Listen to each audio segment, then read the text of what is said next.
ہونا ہے جیسے توڑ کے پھینک دیا، جب چاہا توڑ دیا، جب چاہا اسے جوڑ دیا۔ کھلونا تو جڑ جاتا ہے، ٹوٹا دل موت تک نہیں جڑتا۔ تو میرے نبی کی خوبصورت صفت زبان کا بول میٹھا۔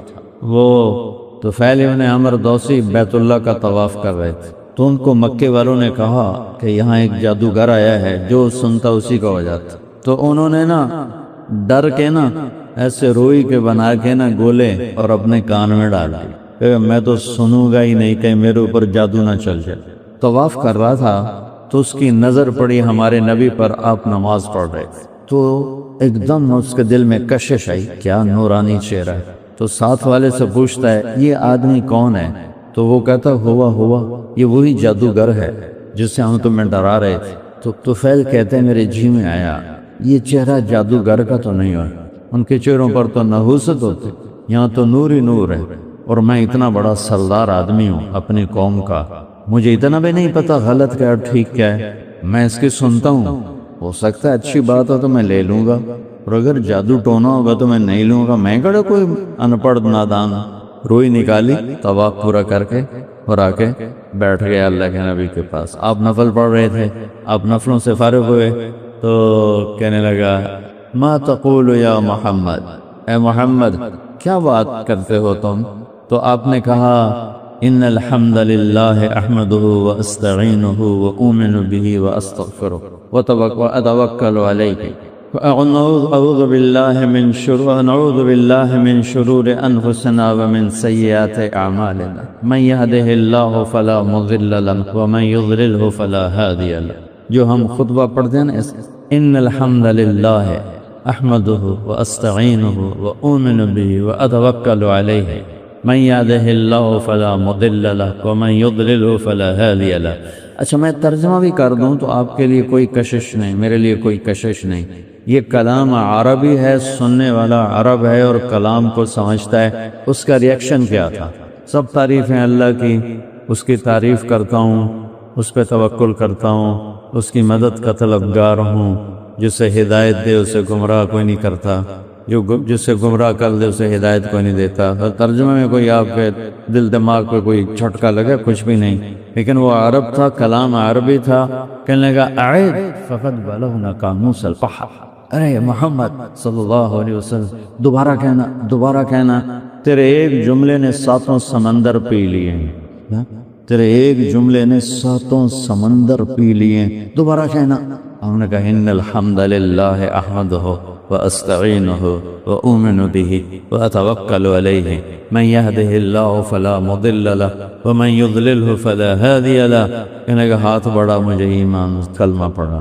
لا یقول الخنا، بھائیو سب سے زیادہ روزہ ہمارا گندا ہوتا ہے اس زبان، گالیاں، جھوٹ، غیبت، چغلی، شکایتیں، الزام، بہتان، جھوٹے دعوے، جھوٹی گواہیاں، جھوٹی باتیں، اور لوگوں کی غیبت، لوگوں کا دل توڑنا، اس سے سب سے زیادہ روزہ خراب ہوتا ہے۔ اور صرف روزہ نہیں، پورا معاشرہ تباہ ہو جاتا ہے، پورا خاندان تباہ ہو جاتا ہے۔ تو روزانہ مجھے لڑائی جھگڑے سننے پڑتے ہیں فیملیز کے، تو جتنی لڑائیاں ہیں 99.9 یعنی اشاریہ 1 بیچ میں سے نکال دو، 99.9 لڑائیاں اس زبان کی وجہ سے۔ پھر نام ادھر والوں کی زبان قابو میں ہے نہ ادھر والوں کی زبان قابو میں ہے، اور اس کا زہر ایسا ہے کہ کوبرے کی تو ویکسین تیار ہو گئی ہے، وہ لگاؤ تو اس کا اثر زائل ہو جاتا ہے۔ یہ جو اندر کوبرا بیٹھا نا، کالا ناک، اس کا زہر جس کے اندر اتر جائے اس کے لیے آج تک کوئی ویکسین نہیں تیار۔ تو میرے نبی کی کیا خوبصورت بات اللہ نے ہزاروں سال پہلے بتائی، لا یقول الخنا، وہ کبھی ایسا نہیں بولیں گے جس سے کسی کے دل کو دکھ پہنچے۔ اگلی بات جو چال پر میں نے بتایا نا کہ اللہ پہ قربان جاؤں، اللہ نے ہمیں چلنا بھی سکھا کہ چلنا کیسے، لا تمش فی الارض مرحا انک لن تخرق الارض ولن تبلغ الجبال طولا کل ذلک کان سیئا عند ربک مکروہا۔ یعنی میرے پاؤں بھی روزہ رکھیں، میں یہ بات کر رہا تھا، میرے ہاتھ روزہ رکھیں، غلط نہ تولو، اکثر تاجر بیٹھے ہو، غلط نہ تولو، محکموں والے غلط فائل پہ سائن نہ کرو، رشوت دو نہیں، رشوت لو نہیں، ہاتھ کا روزہ، پاؤں کا روزہ وہ بتا رہا تھا۔ تکبر کی چالیاں چلو، اب سنو اپنے نبی کی تعریف سنو۔ سبحان، ہم خشک لکڑیوں پر چلیں، کتنا بھی احتیاط سے چلیں تو نیچے سے کوئی آواز آئے گی کہ نہیں آئے گی؟ ٹھڑکڑ آواز آئے گی نہیں آئے گی؟ او میرا اللہ کہہ رہا ہے کہ ایک ایسا نبی بھیج رہا ہوں جو عاجزی تواضع کا ایسا نمونہ ہو، بلندی کا ایسا نمونہ ہوگا کہ قاب قوسین او ادنی، کہ آسمان بھی سکڑ جائیں گے، عرش بھی سکڑ جائے گا، اور حبیب اور محبوب اپنے سامنے ہو جائیں گے، مقام ایسا ہوگا۔ اور زمین پر وہ اتنا عاجز ہوگا کہ لو یمشی علی القصب الیابس لم یسمع من تحت قدمیہ من سکینتہ، وہ خشک لکڑیوں پر بھی چلے گا تو اتنی عاجزی سے چلے گا کہ لکڑیوں کی آواز نہیں آئے گی۔ کتنی احتیاط، خشک پتوں پر تو کوئی چڑیا بیٹھ جائے تو کھڑ کھڑ کی آواز آتی ہے، لیکن میرا رب اس نبی کی تعریف فرماتے ہوئے فرما رہا ہے کہ خشک لکڑیوں پر بھی چلیں گے تو آواز نہیں آئے گی، ایسی تواضع والا نبی ہوگا۔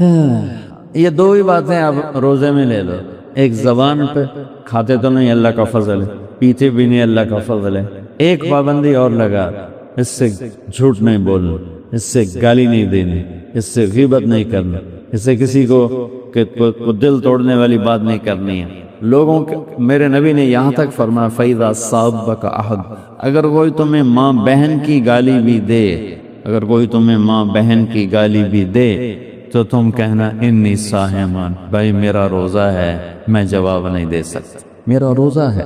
یہ اتنی بڑی دولت ہے جن بھائیوں نے رکھا ہوا ہے، خوش قسمت ہیں کہ بہت بڑا فریضہ میرے اللہ کا ہماری طرف متوجہ ہے، اور اللہ کا شکر ہے کہ امت اس پر رکھ رہی۔ کچھ اور ہیں، کچھ غافل اب بھی ہیں جو اس نہیں رکھ رہے، لیکن میرے بھائیو بہت بڑا فریضہ اسلام ہماری طرف متوجہ ہے۔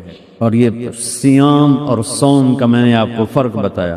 صوم ہے صرف جانور کی طرح منہ بند کر کے بیٹھ جانا، اور سیام ہے دماغ کی سوچ سے لے کر پاؤں کی چال تک کا کو روزے میں لے آنا، کہ یہاں تکبر، ادھر نفرت، ادھر کھوٹ، ادھر خیانت، ادھر گالی گلوچ، ادھر گانا موسیقی، ان ساری چیزوں سے روزہ رکھ دو۔ جو ایسا روزہ رکھے گا تو اللہ تعالیٰ اس کے لیے کیا کہتا ہے؟ لعلکم تتقون، تمہیں تقوی ملے گا، تمہیں تقوی ملے گا۔ تقوی کیا چیز ہے؟ یہ جنت کی چابی ہے، جنت کی چابی ہے۔ جنت کی چابی کیسے ہے؟ سارعوا الی مغفرۃ من ربکم وجنۃ عرضها السماوات والارض، دوڑ لگاؤ، کدھر یال؟ اس جنت کی دوڑ لگاؤ جس کی سبحان اللہ چوڑائی ساتوں آسمان زمین یوں جوڑ دو ایسے، جہاں جا کر یہ ختم ہو، لمبا ہوتا ہے، عرض چھوٹا ہوتا ہے، تو اللہ تعالیٰ کہہ رہا ہے طول میں تو ان کی دساں تمہیں سمجھ نہیں آنا، میں تمہیں اس جنت کی چوڑائی بنتی۔ وہ زمین آسمان کیا بلا ہے؟ زمین تو چلو ہماری چھوٹی سی ہے، آسمان کیا چیز ہے؟ اللہ کے عرش کے نیچے ہمیں ایک پاس ہے، یہ نہیں کہ سارے عرش ایک پاس ہے، کسے کونے ایک سمندر ہے جس میں ایک لہر جو اٹھتی ہے تو 7 زمین آسمان کے برابر اٹھتی، ایک موج۔ تو کا تم روزہ رکھو، کیا ہوگا؟ یہ جنت کی چابی ہے۔ عبداللہ بن زبیر رضی اللہ تعالیٰ عنہ پہلی رمضان کی افطاری کھاتے تھے اور سحری کھاتے تھے اور روزہ رکھتے تھے اور افطار کرتے تھے 15 رمضان کو جاتا، 15 دن نہ کھانا نہ پینا، اس کو کہتے ہیں صوم وصال۔ 15 دن کے بعد افطاری فرماتے، پھر 16ویں روزے کی سحری کرتے، اور 29 ہوتا یا 30 ہوتا اس پہ جا کے اس کی افطاری کرتے تھے۔ اللہ نے ان کو اتنی طاقت دی تھی، انہوں نے اللہ کے نبی کا خون پیا تھا۔ یہ خون وہ لگواتے ہیں، جونکیں لگواتے ہیں تو اس سے خون نکلا، تو آپ نے عبداللہ بن زبیر کو دے کر فرمایا کہ کو جا کے دفن کر کے آؤ۔ وہ باہر گئے اور سارا پی لیا، تو جب اندر آئے تو آپ نے فرمایا دفن کر دیا؟ کہ ہاں جی وہاں کیا ہے جہاں کوئی دیکھ ہی نہیں سکتا۔ تو آپ نے کہا اللہ کا شرب تھا، لگتا ہے تو نے پی لیا؟ کہا ہاں جی پی لیا۔ کہ بس اب لوگوں کی خیر نہیں۔ مطلب ایک دفعہ نا عرب کے بہادروں کا تذکرہ ہو رہا تھا، کون کون بڑا بہادر ہے، تو لوگ نام لے رہے تھے، عمرو بن وادی کرب، مرداد بن اسود، قیس بن مکشوف، اور طلحہ بن خویلد اور زبیر بن عوام، اس طرح بات چل رہی تھی۔ تو کسی نے کہا تم عبداللہ بن زبیر کا نام ہی نہیں لے رہے ہو؟ تو کہنے والوں نے کہا ہم انسانوں کی بات کر رہے ہیں، جنات کے نہیں، وہ تو انسان ہے، وہ تو جن ہے، وہ تو جن ہے، اس کی ہم بات نہیں کر رہے۔ سبحان اللہ۔ تو وہ مدینے سے روزہ رکھ کے چلتے تھے اور 8ویں دن مکے میں آ کے افطار کرتے تھے، راستے کی گرمی اور دھوپ اور پیاس کو برداشت کرتے یہ عام انسان نہیں کر سکتا، نہ ہی کوئی اور ان کے علاوہ کرتا تھا۔ یہ کیسے کرتے تھے؟ نبی کا خون اندر گیا تھا اور ان کی نورانیت بھی گئی اور اس کی روحانیت بھی گئی اور اس کی طاقت بھی گئی۔ تو وہ 15 دن کے بعد رمضان، ان کی صرف 2 سحریاں 2 افطاریاں ہوتی تھی پورے رمضان۔ ہم تو افطاری میں کھا کھا کے اپنی مت مار دیتے، رمضان کے علاوہ تھوڑا کھاتے ہیں، رمضان میں زیادہ کھاتے ہیں۔ اگر رمضان کا مہینہ ہے کم کھانے کا، افطاری تھوڑی کرو، سحری تھوڑی کرو، تاکہ تمہیں بھوک لگے، اس بھوک سے تمہارے جسم کے فاسد مادے جلیں، تمہارے معدے کو ریسٹ آئے، آنتوں کا ریسٹ آئے، جگر کو آرام ملے، پتے کو آرام ملے، تلی کو آرام ملے۔ لیکن تم تو سموسوں سے اپنی تباہی پھیر دیتے۔ چلو سموسے والوں کی بھی تو اللہ نے روزی لگانی ہے۔ تو میرے بھائیو، ایک اللہ کا بہت بڑا فریضہ ہماری طرف متوجہ ہے اور وہ روزہ ہے۔ اس کو میرے نبی رجب کا چاند دیکھ کر کہتے اللہ بارک لنا فی رجب و شعبان وبلغنا رمضان، یا اللہ ہمارے رجب میں برکت دے، ہمارے شعبان میں برکت دے اور ہمیں رمضان کا مہینہ نصیب فرما۔ اور جب اب رمضان آ جاتا تھا تو آپ کی ساری عبادات بدل جاتی تھی۔ ایک دفعہ رمضان سے پہلے آپ کھڑے ہوئے، ہم نے کہا ماذا یستقبلکم وماذا تستقبلون، یہ سامنے کون آ رہا ہے؟ میں آپ سے کہوں کہ وہ کون آ رہا ہے تو آپ پیچھے مڑ کے دیکھو گے کون ہے؟ تو آپ نے کہا یہ کون آ رہا ہے؟ تو صحابہ نے مڑ کے دیکھا، بندہ ہی کوئی نہیں۔ پھر آپ نے کہا ماذا یستقبلکم وماذا تستقبلون، یہ کون آ رہا ہے؟ تو انہوں نے پھر مڑ کے دیکھا تو کوئی نہیں۔ پھر تیسری دفعہ ماذا یستقبلکم وماذا تستقبلون، یہ کون آ رہا ہے؟ تو حضرت عمر کھڑے ہو گئے، یا رسول اللہ بندہ تو کوئی ہے نہیں۔ تو کہ اوحی نزل، کوئی وحی آئی ہے جو ہم نہیں دیکھ رہے آپ دیکھ رہے ہیں؟ آپ نے کہا نہیں وحی نہیں آئی۔ اچھا عدو حضر، کیا کوئی دشمن آ گیا ہے جو آپ کی نظر دیکھ رہی ہے دیوار سے پار بھی اور ہم نہیں دیکھ رہے ہیں، تو ہم کوئی تیاری کریں تلواراں چاہیے؟ تو فرمایا نہیں۔ کہا یا رسول اللہ پھر کون آ رہا ہے؟ تو سنو، آپ نے کہا رمضان آ رہا، رمضان آ رہا۔ رمضان کا مطلب ہے جل جانا۔ اس مہینے کا نام رمضان کیوں رکھا ہے؟ اس میں پورے سال کے گناہوں کو اللہ جلا دیتا ہے۔ بھوک ایک آگ لگاتی ہے، پیاس ایک آگ لگاتی ہے۔ مجھ سے بولنا کیوں مشکل ہو رہا ہے کہ میری عادت ہے پانی پینے کی، تو مجھے تکلف ہو رہا ہے بولنے میں کہ گلا ساتھ نہیں دے رہا ہے۔ تو کیا ہوتا ہے جب بھوک لگتی ہے اور جب پیاس لگتی ہے تو ایک حرارت پیدا ہوتی ہے، خالی مشین چلتی ہے تو رگڑ پیدا ہوتی ہے، اس میں آئل ہو گریس ہو تو پھر وہ رگڑ نہیں ہوتی، تو اسے ایک آگ پیدا ہوتی۔ پچھلے 330 دنوں کے گناہ، 11 مہینے 11 33 330 دنوں کے گناہوں کو اللہ ایک ایک کر کے اس روزے کی بھوک کی آگ میں ڈالتا ہے اور جلاتا ہے، ڈالتا ہے جلاتا ہے۔ کپڑا دھلتا ہے پانی سے، لوہا اور دھات کو دھویا جاتا ہے آگ سے، گناہوں کو بھی اللہ دھوتا ہے روزے دار کے روزے کی بھوک کی آگ سے۔ تو روزانہ یوں بھٹی میں گناہ جاتے ہیں اور یہ صاف ہوتا ہے، جاتے ہیں 29ویں روزے یا 30ویں روزے اللہ اس کو ایسے کر دیتا ہے جیسے ماں کے پیٹ سے نکلو۔ جیسے اب یہ راڈ پرانا سا ہے تو کلی بھی کروا لے، تو اس کی کوئی کلی کروا لے تو وہ ایک دم چمکدار ہو جاتا ہے۔ تو ایسے ہی 30 دن مسلسل جب نوجوان، بوڑھے، ہمت والے، کمزور مریض کو اللہ نے اجازت خود دے دی ہے، جب وہ روزہ رکھتے ہیں اور پورا مہینہ اس میں وہ چلتے ہیں تو آخری رات اللہ ان کو بہت صاف کر کے یوں کر لیتا ہے جیسے وہ آج ماں کے پیٹ سے نکل کے آیا۔ سبحان۔ اور ایک اور حدیث، میں کئی دنوں سے رمضان بیان کر رہا ہوں لیکن یہ حدیث ایک دفعہ بھی بیان نہیں ہوئی، ابھی آپ کی برکت سے یاد آئی۔ عملان موجبان وعملان بأمثالهما وعمل إلى 10 أمثالها و700 ضعف وعمل لا يعلم ثواب عامله إلا اللہ۔ میرے نبی نے فرمایا 2 عمل ایسے ہیں جن کی جزا واجب ہے، من ماتا یؤمن باللہ دخل الجنہ، جو کلمہ پڑھ کے مر گیا وہ جنت میں جا کے رہے، جنت میں جا کے رہے، جس کا آخری کلام لا الہ الا اللہ ہوگا وہ جنت میں جا کے رہے۔ ساری زندگی اس کی پٹھے سے دی گزری ہوئی، اگر موت پہ کلمہ کہہ گیا، اس لیے کسی کو حقیر نہ جان، کسی کو حقیر نہ جان۔ جواد وسیم صاحب بڑے اداکار تھے، اب تو تبلیغ میں لگ گئے، کہنے کہ ہمارا ایک ساتھی اداکار تھا، ہر عیب اس میں تھا، ہر گندگی میں بھری ہوئی اس کی زندگی تھی، اور اس کو سٹیج پر ہارٹ اٹیک ہوا، کوئی نماز پڑھتے ہوئے نہیں، کوئی روزہ رکھتے ہوئے نہیں، سٹیج پر ہارٹ اٹیک ہوا۔ ہم اس کو اٹھا کے پیچھے لائے تو وہ زور زور سے کلمے پڑھ رہا تھا، اور کلمہ پڑھتے پڑھتے جان نکل گئی۔ ساری زندگی شراب، فحاشی، بدکاری، جوا، سٹیج، ہر گندگی ہے، اور مرتبہ لا الہ الا اللہ۔ اور میرے نبی کا فرمان ہے، جس کا پہلا کلام لا الہ الا اللہ ہو اور آخری کلام لا الہ الا اللہ ہو، پھر وہ 1000 سال بھی زندہ رہے تو جنت میں گیا۔ کسی کو حقیر نہ جان، کسی کو حقیر نہ جان، کسی کو حقیر نہ جان۔ ابو زرع ایک بہت بڑے محدث ہیں، تو ان کا انتقال ہو رہا تھا، وہ بے ہوش تھے، تو اب قریب محدثین بیٹھے تھے، اور وہ ہوش میں ہوتے تو کہتے جی کل لا الہ الا اللہ، وہ تو بے ہوش پڑے ہوئے ہیں۔ اب سب کی تمنا ہے کہ اتنا بڑا وہ ایسے امام تھے حدیث کے، وہ فرماتے تھے مجھے 1,00,000 حدیث اس طرح یاد ہے جیسے تمہیں قل ہو واللہ یاد۔ 1,00,000 حدیث مجھے ایسے یاد ہے جیسے تمہیں قل ہو واللہ یاد۔ تو ان کے ساتھ بیٹھے تھے منذر بن شازان اور ابو حاتم۔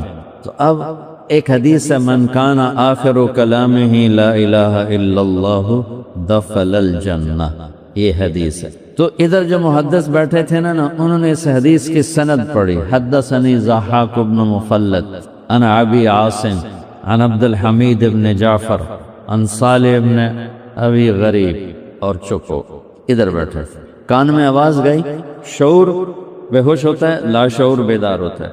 ادھر جو بیٹھے تھے انہوں نے اس حدیث کی سند پڑھی، حدثنی بندار قال حدثنی ابو عاصم عن عبد الحمید بن جعفر عن صالح بن ابی غریب۔ آدھی سند حدیث کی پڑھ کے یہ بھی چپ ہو گئے، یہ بھی چپ ہو گیا۔ جو بولتے رہو گے نا مرتے ہوئے وہی یاد آئے گا، جو بولو گے وہی موت پہ یاد آئے گا۔ اب یہ بے ہوش پڑے ہیں، لیکن ادھر آواز گئی لا شعور میں، شعور بیدار نہیں ہوا، شعور بے ہوش تھا، اور ابو زرع کی زبان حرکت میں آئی، حدثنی ابو عاصم عن عبد الحمید بن جعفر عن صالح بن ابی غریب عن کثیر بن مرۃ الحضرمی عن معاذ بن جبل قال قال رسول اللہ صلی اللہ علیہ وسلم من کان آخر کلامہ لا الہ الا اللہ دخل الجنہ، اور ساتھی جان نکل گئی۔ عملان موجبان، دو عمل کی جزا واجب ہے، کلمے پہ مر گیا تو جنت ہے۔ اس لیے میں جب اللہ تعالیٰ نور جہاں کی بخشش کرے، میں کہ اس کا وکیل نہیں ہوں، اس نے بڑی اچھی زندگی گزاری، اچھی زندگی نہیں گزاری لیکن کریم ذات سے واسطہ ہے، پتہ نہیں کون سی ادا پسند ہے، اور اللہ کہ جاؤ معاف کی۔ ایک بدعا ہے، یا رسول اللہ قیامت کے دن حساب کون لے گا؟ آپ نے کہا اللہ، کہنے کا پھر تو موجہ ہو گئی، موجہ ہو گئی۔ آپ نے کہا کیڑی گل نہیں موجہ ہو گئی؟ سفی بادشاہ نبتے بھی چھڑ دینا ہوتا ہے، سفی بادشاہ نبتے بھی چھڑ دینا۔ اور دوسرا فرمایا کہ جو شرک پہ مر گیا اس کی جزا جہنم واجب، جو کلمے پہ مر گیا اس کی جنت واجب، اور جو شرک پہ مرا اس کے لیے جہنم واجب۔ اور عملان بے امثالہما، دو عمل ایسے ہیں جن کے برابر جزا ہے، سزا ہے۔ نیکی کا ارادہ کرے گا تو ایک نیکی لکھی جائے گی، گناہ کرے گا تو ایک گناہ لکھا جائے گا۔ نیکی کے ارادے پر ایک نیکی، گناہ کرنے پر ایک گناہ۔ اور عمل بعشر امثالها الى 700 ضعف، اور نیکی کو کر لینے کے بعد نیکی کا ارادہ کیا ایک نیکی، جب نیکی کر لی تو 10 گنا سے لے کر 700 گنا تک اس کا اجر ملتا ہے۔ اب آپ نے کہا ایک عمل ایسا ہے جس کی جزا صرف اللہ دے گا، اللہ کے سوا کوئی نہیں جانتا۔ وعمل لا يعلم ثواب عاملہ الا اللہ، ایک عمل وہ ہے جس کی جزا اللہ کے سوا کوئی نہیں جانتا، اور وہ روزہ ہے، روزہ۔ بھائیو جنہوں نے نہیں رکھا ہوا اللہ کے واسطے تھوڑی بھوک پیاس برداشت کر لیں، بیماری ہے تو الگ بات، بھوک پیاس برداشت کر لیں، انشاءاللہ اللہ اپنے ہاتھوں سے پلائے۔ ایک باب الریان، جنت کے 8 دروازے ہیں، 8، اس میں ایک دروازے کا نام ہے باب الریان، اس میں روزے دار جنت میں جائیں گے، دوسرا کوئی نہیں جائے۔ ایک صبح کا روزہ ہے، نفل روزے پہ کیا ملتا ہے؟ میرے نبی کا فرمان ہے نفلی روزے پر اگر 7 زمینیں سونے سے بھر کے دے دی جائیں، 7 زمینوں میں سونا ہوئے بھرے ہویا، اور آکھیا جاؤ جناب مولوی شاہ صاحب تسی یہ نفل روزہ رکھے تے اے سارا سونا تانوں گفٹ ہے، تھوڑے روزے دا بدلہ ہے، تو میرے نبی فرماتے ہیں 7 زمینیں سونے سے بھری ہوئی روزے کا بدلہ نہیں بن سکتی، روزے کا بدلہ اللہ ہی دے گا۔ تو فرض روزے کا کیا حال ہو؟ تو بھئی روزے کو بچانا بھی ہے، نظر غلط نہ دیکھے، زبان غلط نہ بولے، ہاتھ کوئی غلط کام نہ کریں، پاؤں کوئی اکڑ والی چال نہ چلیں، پیٹ میں کوئی غلط لقمہ نہ جائے، تو یہ روزہ جنت کی چابی بن جائے گا۔ رات کو اللہ نے نماز دی ہے تراویح، اس میں ناغم آگو سال کے بعد ایک دفعہ افطاری اور تراویح پڑھنے کا آسان طریقہ بتاتا ہوں۔ سحری پہ حملہ نہ کرو، افطاری پہ حملہ نہ کرو، کھاؤ، حملہ نہ کرو، سمجھتے ہو نا، حملہ نہ کرو۔ اگر نہیں سمجھتے تو کسی دسترخوان پہ بیٹھ کے دیکھ لو کہ افطاری کیا ہو رہی، وہ افطاری نہیں ہوتی، حملہ ہوتا ہے، حملہ، ڈھو ڈھو ڈھو، اور ایسے بے وقوف ہیں اپنے اوپر ہی حملہ کرتے ہیں، گلاسوں پہ گلاس شربت چڑھا جاتے ہیں، یہ پیپسی 7 اپ چڑھا جاتے ہیں، اندر میں پیس ٹھوکتے ہیں، سموسے ٹھوکتے ہیں، پکوڑے ٹھوکتے ہیں، پوڑیاں ٹھوکتے ہیں، پتہ نہیں کی بلائیں، پھر پیو نماز رہوں تھوڑا سی نماز ہی نہیں پڑھنی، نہ تراویح کی تو پڑھنا، نہ تو ہلیا نہیں جانتا، تو تراویح کیسے پڑھے گا؟ میں تو خیر ویسے ہی شکر اللہ کا بہت تھوڑا کھاتا ہوں، لیکن میں افطاری، میری افطاری سن کے آپ حیران ہو گئے، میں افطاری قہوے سے کرتا ہوں یا چائے سے کرتا ہوں، پانی بھی نہیں پیتا ہوں، کہ ایک دم جب پانی پیتے ہیں اور جسم گرم ہوتا ہے تو وہ پورے اعصاب کو سست کر دیتا ہے پانی، اور جان نکل جائے، لگتا ہے جیسے جان ہی کوئی نہیں رہ گئی۔ مجھے یاد ہی نہیں کب سے میرا یہ معمول ہے کہ میں چائے پہ روزہ افطار کرتا ہوں یا قہوہ فرما کے اس پہ روزہ افطار کرتا ہوں، یا اگر مجھے زیادہ ہی پیاس کی طلب ہو تو میں گھڑے کے پانی سے، گھڑے کا پانی، اور اسے شربت بنانا ہو تو میں شہد ڈالتا ہوں، یہ روح افزا اور جام شیرین وغیرہ یہ میں نہیں ڈالتا، میں اس میں شہد ڈال کے اور ایک سادے پانی کا گلاس لے لیتا ہوں، 1 یا 2 یا 3 کھجوریں لے لیتا ہوں، کوئی پھل پڑا ہو تو تھوڑا بہت لے لیتا ہوں، ورنہ بس ختم، تو پھر میں آرام سے تراویح پڑھتا ہوں۔ میرا زندگی بھر کا معمول تھا 6 پارے روزانہ سننا، 5 پارے روزانہ سننا، تاکہ جلدی ختم ہو جائے۔ پھر میرے سفر ہوتے ہیں تو سفروں میں پھر تراویح میں قرآن سننے کا موقع نہیں ملتا، تو اب مصروفیت کی وجہ سے 3، سر میں درد ہو تو 2، تاکہ میرا قرآن ختم ہو جائے، قرآن نہ رہے، تو وہ کوئی تکلیف نہیں ہوتی سننے میں۔ لیکن جیسے ہم لوگ ماشاءاللہ افطاری پہ فائر کرتے ہیں تو لگتا ہے ہندوستان دی جنگ لگ گئی، تو یہ نہ کرو، ہلکی سی افطاری، تم نے چلو سموسہ کھانا ہے تو 1 کھا لو، چھوٹا سا کو لے لو منہ کا ذائقہ بنانے کے لیے، پھر آپ تراویح دیکھو گے آرام سے آپ پڑھو گے، چاہے حافظ صاحب 2 پڑھے چاہے 3 پڑھے، اور عام طور پر رات ہم نے 2 پارے پڑھے، 1 گھنٹہ 5 منٹ لگے، تو ایسے خوف ہوتا ہے، وی ترابیاں، گھر جا کے کیا کرتے ہو؟ 8 پڑھ کے چلے جاندے ہو، کیا کرتے ہو؟ ایویں جا کے بہ جاندے ہو، تو وہی اللہ کو سجدہ کر لو، سال کے بعد کہتا ہے آ جا۔ اور تراویح میں دیتا کیا ہے وہ؟ میرے نبی کا فرمان ہے تراویح کے ہر سجدے پر 1500 نیکی، 1500، 40 سجدے 60,000، 60,000، وطروں کے بھی ہر سجدے پہ 1500 نیکی، کیونکہ وہ ساری قیام اللیل، تراویح کا اصل نام ہے قیام اللیل، قیام اللیل، تراویح کا نام بعد میں پڑا، کہ مکے والے کیا کرتے تھے؟ 4 تراویح پڑھ کے وقفہ کرتے تھے، کیا کرتے تھے؟ طواف کرتے تھے، تو اس وقت قرآن بھی بہت پڑھا جاتا تھا، تو وہ 4 تراویح میں کھڑے کھڑے جو تھوڑی بہت سستی ہوتی وہ طواف کر کے ختم ہو جاتی، پھر 4 تراویح پڑھتے تھے، پھر طواف کرتے تھے، پھر 4 تراویح پڑھتے تھے، پھر طواف کرتے تھے، پھر 4 تراویح پڑھتے تھے اور پھر طواف کر کے پھر وتر پڑھتے تھے، تو ان کے 5 طواف ہو جاتے تھے۔ تو اس تھوڑے سے دیر کے جو آرام ہوتا ہے اس کو ترویحہ کہتے ہیں، ترویحہ، تو اس سے نام پڑا صلاۃ التراویح، نام اس کا ہے قیام اللیل۔ اور مدینے والوں نے سوچا کہ یہ مکے والے تو طواف کرتے ہیں، تراویح پڑھتے ہیں، ساڑھو بولتا طواف ہے نہیں، آپا کی کریے؟ انہوں نے 40 تراویح پڑھنے شروع کر دی، کئی صدیاں 40 تراویح پڑھتے تھے، جب شوق تھے، ذوق تھے۔ 8 پڑھو، 2 پڑھو، 10 پڑھو، 12 پڑھو، 20 پڑھو، گنجائش ہے، گنجائش ہے، دیانتداری کی بات۔ لیکن یہ کہنا کہ 8 کے اوپر پڑھنا بدعت ہے، یہ جہالت، یہ انتہائی نادانی، انتہائی نادانی۔ قیام اللیل مثنی و مثنی، رات کی نماز کا کوئی عدد مقرر کوئی نہیں۔ حضرت عمر نے 20 تراویح مقرر فرمائی، زیادہ بھی پڑھ لو کوئی حرف، تو کم از کم 20 پڑھو، ہر سجدے پہ 1500 نیکی ہے تمہارے لیے۔ اور جب آخری رات ہوگی تو اللہ تعالیٰ فرمائیں گے میرے بندوں نے دن میں روزہ رکھا، رات کو تراویح پڑھی، میں نے اس کے بدلے سب کو معاف کر دیا، سب کو معاف۔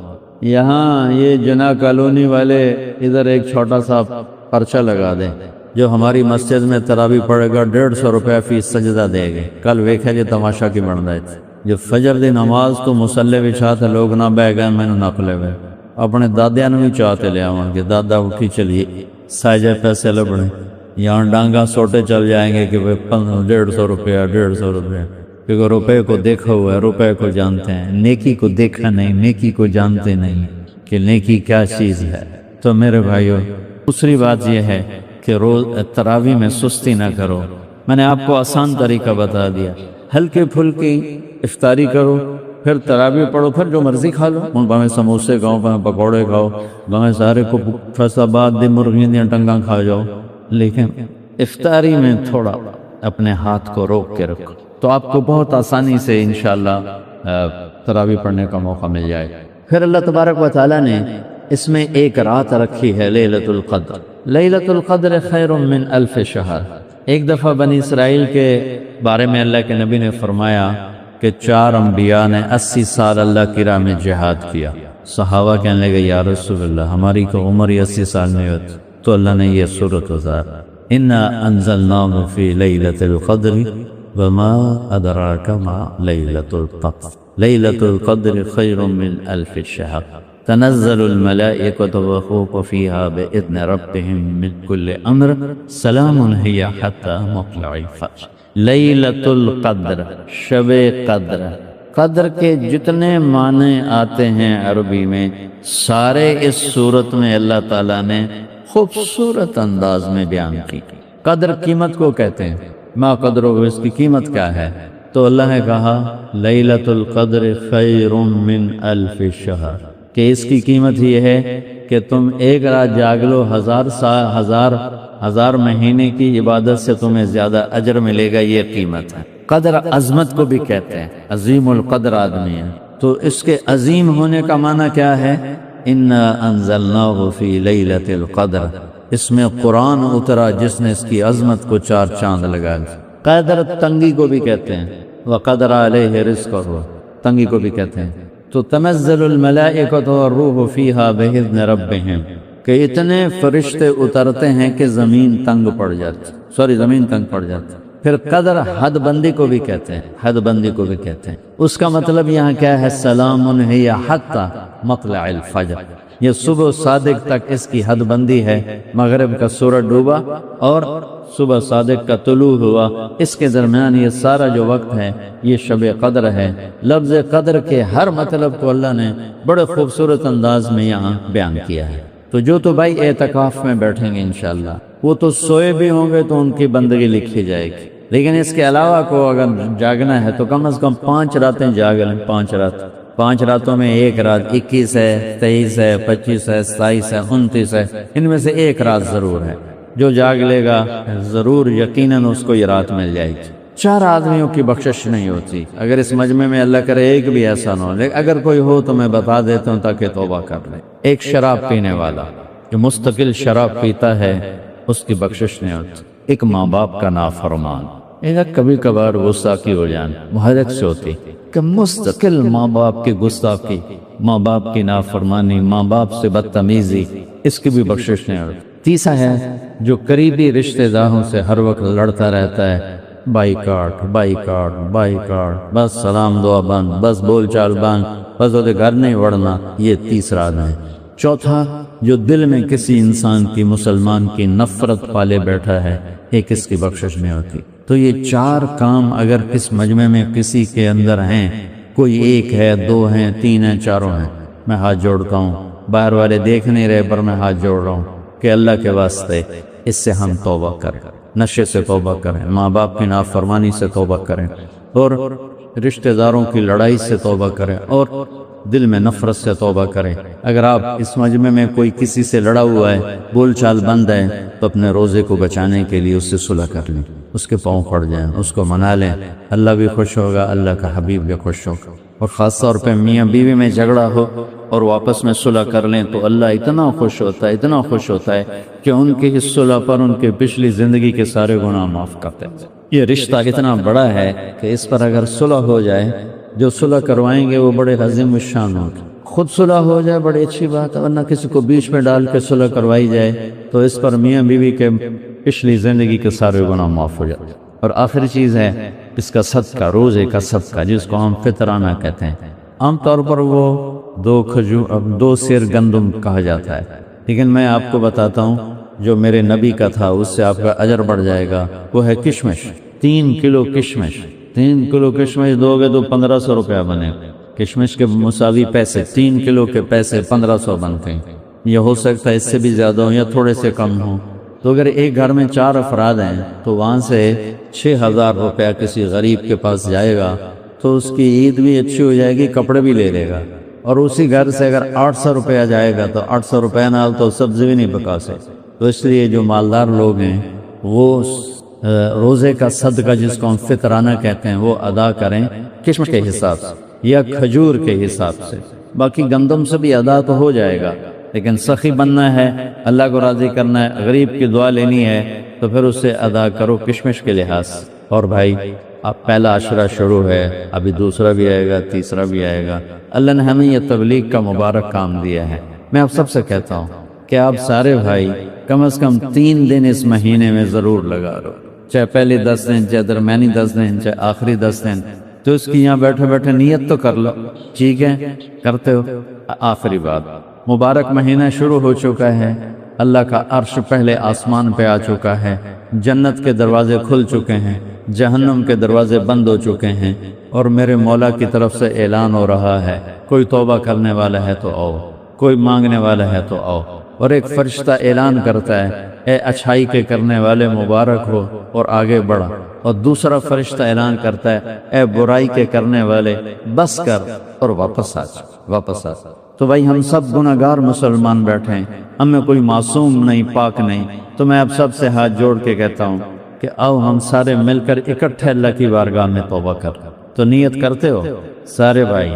تو میرے ساتھ کہو، یا اللہ میری توبہ، یا اللہ میری تو، یا اللہ میری تو، اے زمین آسمان کے شہنشاہ، اے دو جہان کے مالک، اے عرش و فرش کے مالک، اے استرا اور سویہ کے مالک، اے مشرق و مغرب کے مالک، اے شمال و جنوب کے مالک، اے بارش کے ایک ایک قطرے پر کے مالک، اے سورج کی ایک ایک شعاع کے مالک، اے چاند کی ایک ایک کرن کے مالک، اے بتے بتنگوں کے مالک، اے نورانی ناری مخلوق کے مالک، ہم تیری بارگاہ میں تیرے مبارک مہینے میں، یا اللہ یہ کتنے روزے والے بیٹھے ہوئے ہیں، یا اللہ ہم نے ہاتھ اٹھائے ہیں، ہماری توبہ قبول فرما۔ یا اللہ ہم اپنے بارے میں بھی توبہ کرتے ہیں اور پوری امت کے بارے میں توبہ کرتے ہیں، پوری امت کی توبہ قبول فرما۔ ارے صغیرہ گناہ معاف فرما، کبیرہ گناہ معاف فرما، یا اللہ پوری امت کے صغیرہ کبیرہ معاف فرما۔ خاص طور پر وہ گناہ میرے مولا جس پر ناراض ہو کر پوری امت مصائب کا شکار ہے، فتنوں کا شکار ہے، گھر سے بے گھر ہے، در سے بے در ہے، بچے بچیاں یا اللہ رل گئے ہیں، عزتیں نیلام ہو گئی ہیں، خون پانی کی طرح بہہ رہا ہے۔ میں وہ گناہ معاف فرما دے اور ہمیں اپنا بنا لے یا عطا۔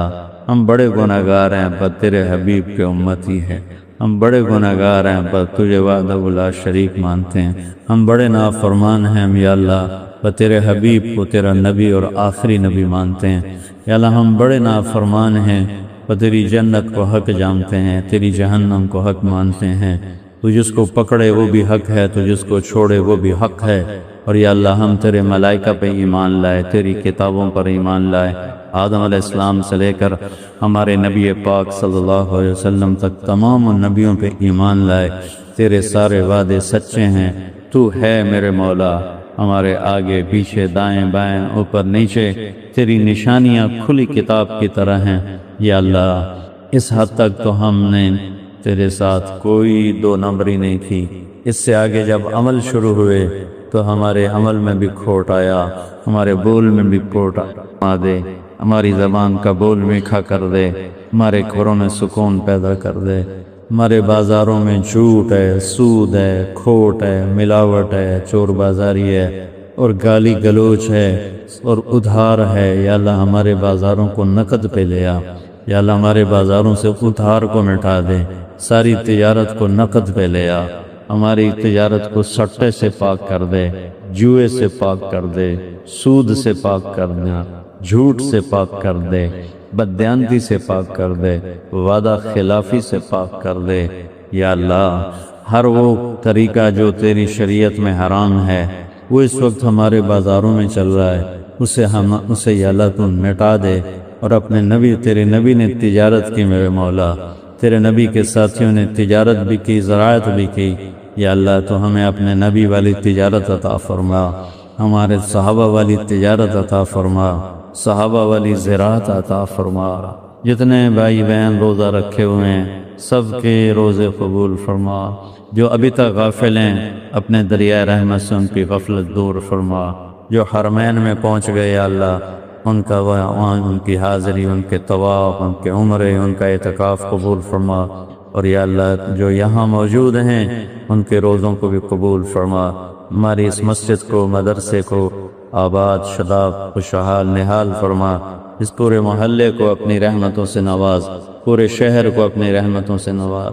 میرا پورا ملک یا اللہ سازشوں کی آماجگاہ ہے، جکڑا ہوا ہے، ساری دنیا کا باطل ہمیں برباد کرنا چاہتا ہے، ہمیں مٹانا چاہتا ہے۔ یا اللہ ہم اپنے آپ کو، اپنی جان کو، مال کو، عزت کو، آبرو کو، دنیا کو، آخرت کو تیرے سپرد کرتے ہیں۔ یا اللہ ہماری حفاظت فرما، یا اللہ ہماری حفاظت فرما۔ یہ جتنے لوگوں نے ہاتھ اٹھائے ہوئے ہیں یا اللہ ان کے دلوں میں بے شمار درد بھرے ہوئے ہیں، یا اللہ ان سب پر پھنبا رکھ دے اور سب کی یہ درد دور فرما دے، سب کو خوشحال فرما دے، اور یہاں اٹھنے سے پہلے پہلے ہمارے سارے گناہ معاف فرما دے۔ جو ایمان پہ تیرے پاس آئے ہوئے ہیں ان کے درجے بلند فرما، جب ہمارے جانے کا وقت آئے تو ایمان پہ خاتمہ نصیب فرما۔ وصلی اللہ علی النبی الکریم، آمین۔ سنتیں ادا